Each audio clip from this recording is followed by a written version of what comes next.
Hey, what's up mga boss? Magandang araw sa lahat. So yun, Another 20,000 job order. Ayan, ito yung dadalihin natin mga boss. Dito sinabi ng hapon na ito lang yung naging problema mga boss. Ayan, sa Mingaw. Yan lang kasi yung nakita niya. By the way, ang exhaust pipe na yan is double. Manipis tong sa outer part at yung ilalim nito mga boss is medyo makapal. Gaya ng mukha ng bashers natin. Joke lang at love ko pa rin kayo. At dito mga boss, may nakita pa nga tayong mga crack dito sa may bandang muffler. So additional trabaho na naman to, pero kiss-kiss lang ba eh. Ayan, ito na yung sa outer part. So medyo wala raman siya gitaya, bastang taya At katapat nito is meron ding winilding ang mga hapon na palpak naman. Kitang-kita nyo naman mga boss. Parang tae ng manok. Ite Sanderin natin yan mamaya para maging flat. At ito na yung sa labas mga boss. Nasander ko na yung outer part. At nag-cut na rin tayo ng galvanized na tube. At magtatahi na tayo sa apoy mga boss. As usual, fast forward natin para sabihing mabilis magtrabaho. Baka dagdagan ang ating sweldo o di kaya ating trabaho.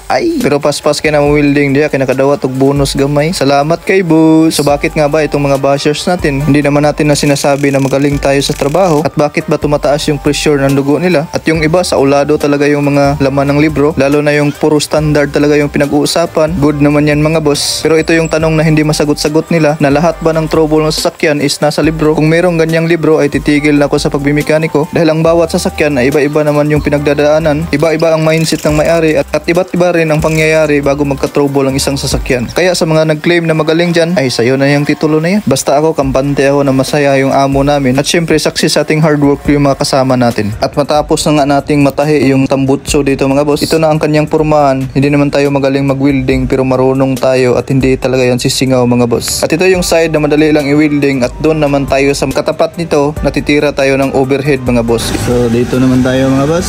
Ito naman yung dadalihin natin para makapagtapal tayo dito. Tatanggalin natin tong welding ng mga hapon. Ayan, sa palpak. Napalpak yung pagka-welding nila.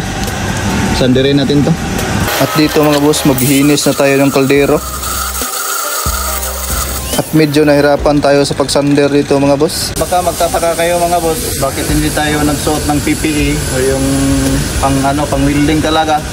Kasi napakainit talaga mga boss. Ngayon umaabot ng 40 degrees ang init ngayon sa Japan. Kaya kapag magsuot pa ako mga boss, parang puputok yung katawan natin. Mainit pa sa dito. Ayan, may nakatutok ng electric fan kasi di talaga kaya yung init. Times 2 pa kapag nag-welding tayo. So ayan mga boss, this na rin. Sanay naman tayo sa Pilipinas na ganito lang kapag nag-welding. Ayan, so ito mga boss, hirap sandirin dito. Manipis dito mga boss, itong outer part. Ayan, so dalawang layer kasi ito, katulad ng ayan, yung exhaust pipe ng Barako, diba? Double yung exhaust niya. Ayan, so itong outer part is medyo manipis to. Ayan mga boss, kaya nagli-leak siya. So itong pinakamahirap isander kasi hindi na mapasok yung sander dito. Tapos ganyanin mo na lang. So ayan, mahirap din. Ganyan yung posisyon sa pagsander dito mga boss. Grabe. So yan mga boss, hindi natin matatapos.